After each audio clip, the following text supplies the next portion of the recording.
As that introduction just showed you, it has been a hell of a 2020. What are we doing catching up? Oh my God. But so it's only a year later, but maybe you're just watching this as a like a, hey, oh, what's he think of those? Well, this is for you. Thank you so much for tuning in. My name is LeCompton. Welcome to the S.H. Figuarts Dragonball 2020 countdown. And wanted to let you know right off the bat, our big boy Vegeta is not going to be featured in this because he's not a regular release. You know, you don't just get the big boys every month there. So he was something special. So I feel like it would be almost unfair to put him in this, because to me, I love him to death. He'd probably be number one, and then the rest of the thing, you'd be like, well, I know who's gonna be number one, so why am I watching this? But so that's that. However, 2020 did have a unique year, not a unique, but an extra release year, because we got two figures in 1 month there. And I was like, oh, that's how things are going now. We're just assaulting the wallets, the credit cards, the debit cards, all the things. Wrong. But keep it coming. Keep it coming. And as I mentioned here, Vegeta is not going to be featured in this. So I had to do it, right? Look. Vegeta is featured in this, and solidarity, we have put him on the screen even though he won't be in this video until just then. So let's go ahead and get into this countdown. Number 13.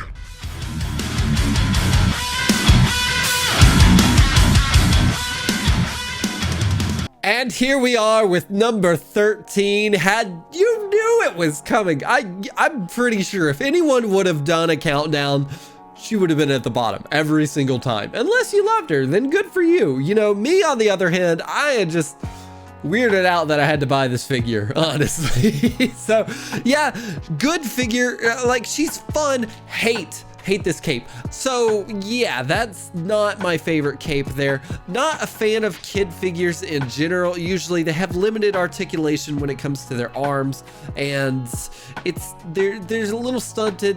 They're usually not scaled appropriately. This one in the Dragon Ball line, she is good for her. That's great. Happy for her. Good, doing the things there. But I don't know. It's just one of those like, did we really need this release? You could have gave us some other people, but you decided to give us her. She's fun. Don't get me wrong, but just she goes at the bottom of the list. Bottom, number 13. And look, she's sad about it anyways. So let's just go ahead and move on. Number 12.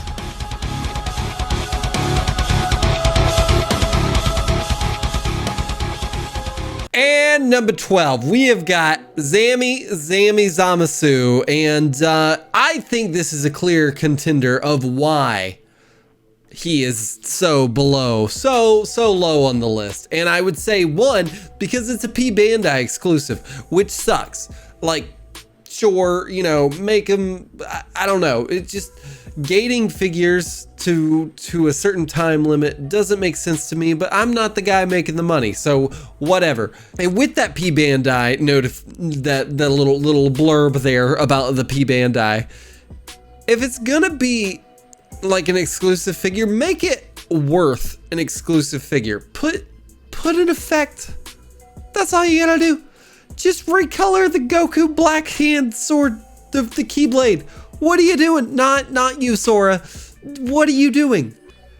That's honestly one of the only reasons you're so below, is because you have no Keyblade. You have 3 pairs, I think, of interchangeable hands. I'd have to check. I stand corrected.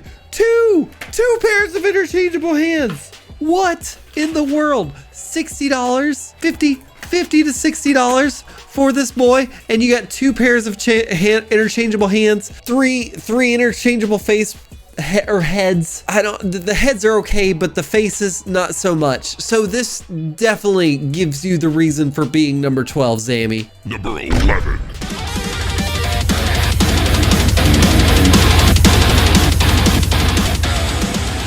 Number 11.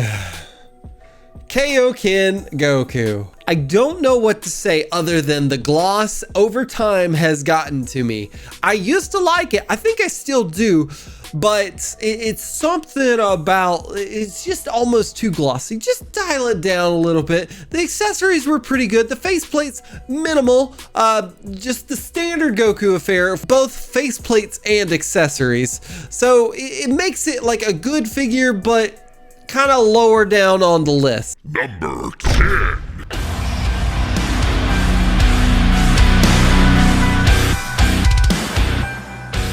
Number 10, Vegito Blue. Look at you making it to the top 10. Not really saying much since there's only 13 figures. I gotta say, I love this figure. I really do. It's an awesome figure. The accessories are on point. I love the final Kamehameha.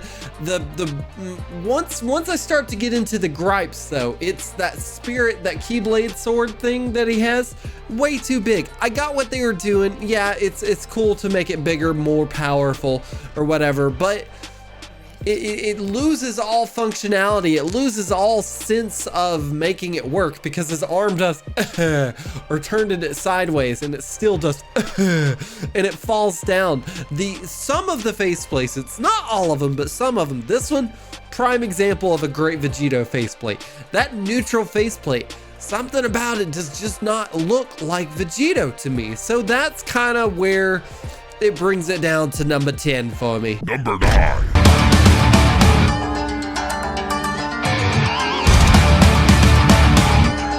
Number 9, Tao Pai Pai. Look at you flying through the sky. Did not do that on purpose, but it happened anyways. I really do like this figure. Honestly, he's unique to me in the sense of what we got with him. This is the first time that we actually started seeing S.H. Figuarts do some new things with what they were coming with as far as like riding accessories, and then you would see that follow later the next year with a first form Frieza.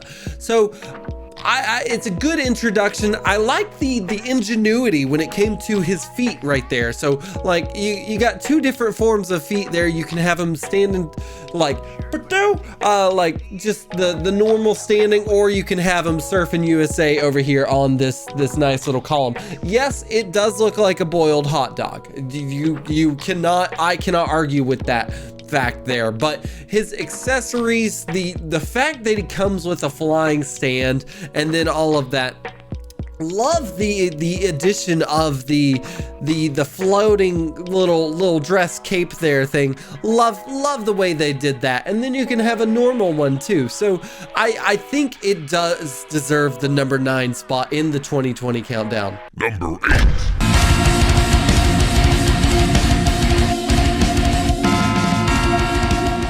Look at that side eye. He's giving it to me because he knows he's number 8 on this spot. And God, Goku, you eyed Master Goku coming out at number 8. And my reasoning for this, my reasoning for this is it's the hair, man. It's the hair. The hair just did not do enough Ultra Instinct style look to it. And that's what sucks. This, silver, short, accurate, great, got it. The spikes everywhere. They just added like a peekaboo or a trick-or-treat, like back here and some other stuff, but it wasn't, to me, it wasn't enough, and it didn't make it look like the UI Goku that we should have gotten as far as the hair pieces go. Other than that, body, fantastic. Accessories, great. You got the Kamehameha, another new Kamehameha there with the little pop little sticks there, and it's just the hair, man. I do like the fact that you can customize him or, just use him as different bodies there. That looks great. As far as that goes, it's just the hair, man. Number 7.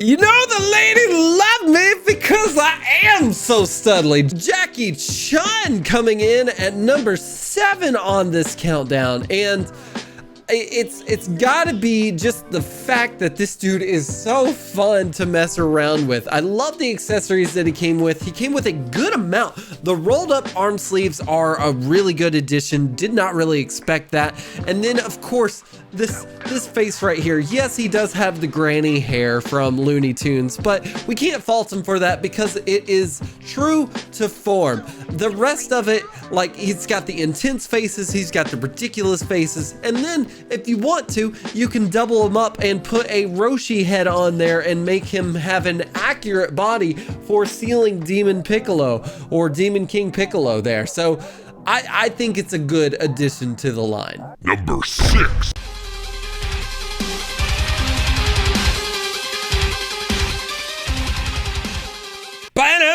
It is Jiren coming in at almost number 6. Oh wait, no, it's number 6. Almost number 5, but number 6. Not making it into the top 5 there, Jiren.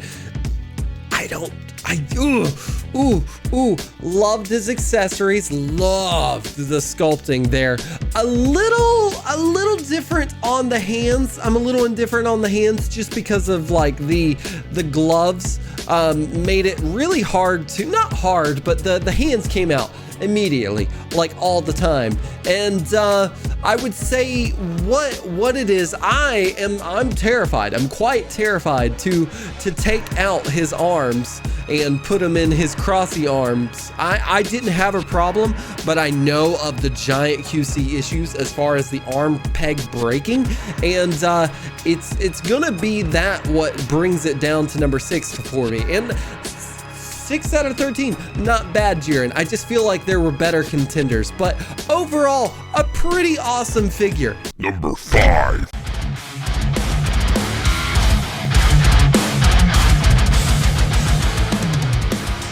Number 5, Kid Son Gohan. And boy, was I not expecting this one to come out of left field. Like, yes, I saw the pictures, but God, is he an awesome figure. And honestly, it's just that face. It's just that face right there. The screaming intensity of it, just absolutely fantastic. The accessories are on point. I could not think of another faceplate that this boy could come with, nor can I think of any interchangeable hands there. Dragon Ball, awesome. Never use them, but still cool to have. So number 5, good job, Gohan. Number 4.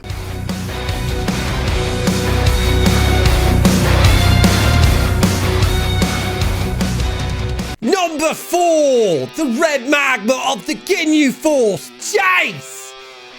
Yeah, that's right. Jace coming in at number 4, and I don't know what it is about this boy, but my God, is he fun to post. Love the Crusher Ball. This is one of my favorite parts right there. That flight stand and the armor is just perfect.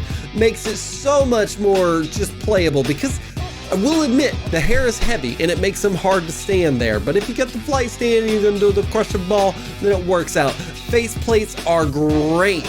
Now I would say it's just a variation of screams and fear, but I think it captures Jace in all of his essence here. But man, and as far as the random accessory of the suitcase, not needed, but fun if you like to play out things. I think that's great as well. And who doesn't want Frieza's soundtrack? Number 3.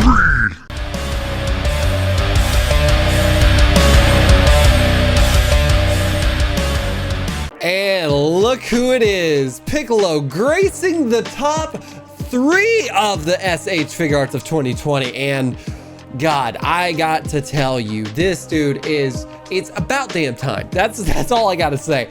It's about damn time that we got a good Piccolo. And for the magnitude that he came with, like the stuff, the accessories, the arm cutoff, the perfect, and I quote, and I say, the perfect way to do a cape. 100%. Just Mwah, perfect. Thank you, Tamashii Nations, for finally getting it right. After so many attempts, you've done it. Yes, I'm a big stickler about capes. Don't like them, but if they're gonna be done, they need to be done right. This boy got it done right. The inclusion of the flight stand that can be going on the back there, fantastic. Just the faces, I will say, neutral face doesn't look the greatest. The red lips, the lipsticks there. This release here just hits it in all the right spots, and I'm happy to award him number 3 in this countdown. Number 2.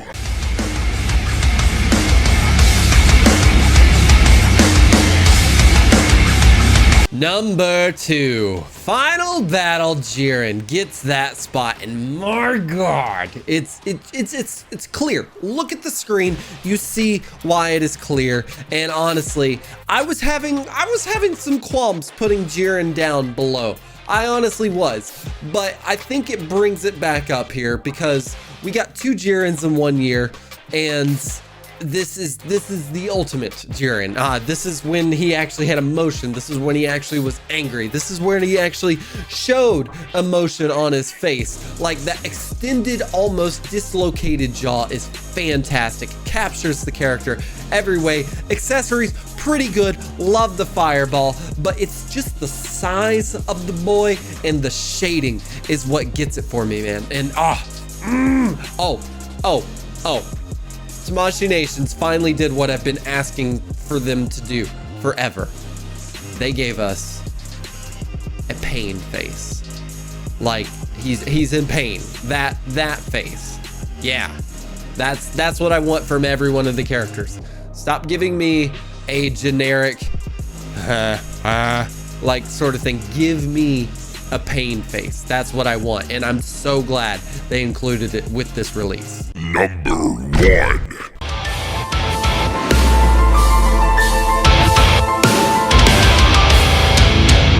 Ginyu! Yes! Captain Ginyu gets my number 1 spot, and I have, like, you guys are just throwing things. I get it. I really do, and it was very, very close with Final Battle Jiren and Ginyu, and for some reason, Ginyu just inched it out over me, and I think it's just because he's such a fun character, and the fact that they were able to nail the... You know what I'm talking about. They were able to nail that. The face plates are great. They are so true to form. The shading could be a little better, but it's the size of the character, and then they got the armor pieces, I would say, pretty much for the most piece right. And then they got that dumb face. I love it when you include dumb faces, and just the, like, you can go from intense to ridiculous in the split of a second, and that's kind of what this character brings to the line here. It was the first release of the Ginyu Force. I am hesitant to say could be the best release. I can't tell you because review for Birder and Raccoon are still on the way at some point. Probably, I'm not even gonna put a time frame on that. So guys, was it worth the wait? Did you like how this came out? Are you extremely upset? Do you not care? Is this too late to be done?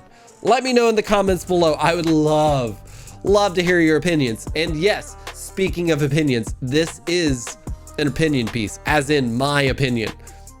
It's not right. It's not, I mean, it could be wrong in your eyes, but that's all this is. But I had fun with it. I hope you did too. Maybe we can get something out of it together. Who knows? But stay tuned next-ish week, and we'll it's been coming. It's been a coming, and I'm happy to bring him in here. He's put into my loophole for the review system that I have, and it's gonna be a good one. I'm hoping so. I've heard some not the good things, but I've heard also some amazing things.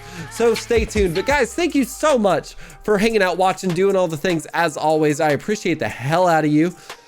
And if you like this video, why not hit that like button? And if you're not already done so, hit the subscribe button, and why not make it a 2-for-1 notification deal? I am at the end of losing my voice here. And hit that bell right up there. Thank you guys so much for watching this again, and until next time, Compton out.